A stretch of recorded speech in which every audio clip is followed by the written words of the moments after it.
e voltei e estou mais no Brasil agora. Você pode considerar esse livro muito polêmico? Ele é super polêmico, porque tem histórias, tem pessoas, por exemplo, eu tive uma fé com o Roberto De Niro, e eu conto um pouco a história, e outros jornalistas que também na época de... O que é uma fé? Você ficou com ele? Sim, eu fiquei com ele. Isso, fiquei. Então, quando foi isso? Isso foi nos anos 80, quando ele vinha muito aqui pro carnaval, né? E na época saiu, tem foto minha com ele aí na revista Manchete, enfim.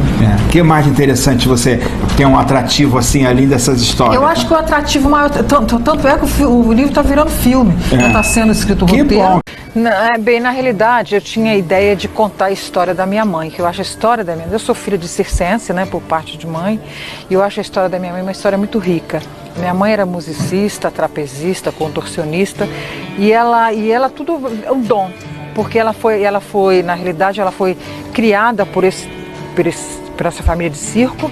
Ela foi desde pequenininha, e ela não nasceu numa família circense. Então eu tinha vontade de contar a história da minha mãe. E aí, eu morando fora do Brasil, que eu moro na Noruega hoje, comecei a pensar, que a gente não tem muito o que fazer lá, né? Aí eu falei, o que eu vou fazer? Eu comecei a pensar, vou escrever um livro.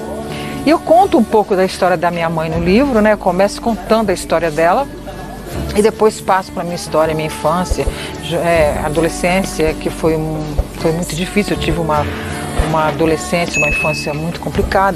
Eu tive uma infância muito, muito, muito difícil mesmo. E eu me considero hoje uma vitoriosa.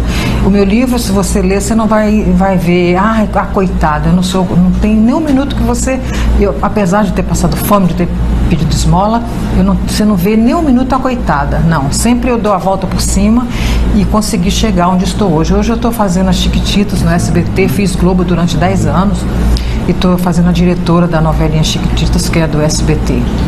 Você tem uma experiência também vivendo na Europa, né? Sim, sou casada com um norueguês, estou na Europa já há 13 anos, mas com essa volta minha à TV, que era uma coisa sonhada, uma coisa depois de quase 14 anos sem fazer nada no Brasil, ser convidada para voltar, quer dizer, aí eu não pude recusar o convite. Bem, na realidade, eu tinha a ideia de contar a história da minha mãe, que eu acho a história da minha mãe. Eu sou filha de circense, né, por parte de mãe, e eu acho a história da minha mãe uma história muito rica. Minha mãe era musicista, trapezista, contorcionista, e ela tudo é um dom, porque ela foi, na realidade, ela foi criada por essa família de circo. Ela foi desde pequenininha, e ela não nasceu numa família circense. Então eu tinha vontade de contar a história da minha mãe. E aí, eu morando fora do Brasil, que eu moro na Noruega hoje, comecei a pensar, que a gente não tem muito o que fazer lá, né? Aí eu falei, o que eu vou fazer? Eu comecei a pensar, vou escrever um livro. E eu conto um pouco da história da minha mãe no livro, né? Eu começo contando a história dela, e depois passo para a minha história, minha infância, adolescência, que foi muito difícil. Eu tive uma adolescência, uma infância muito complicada.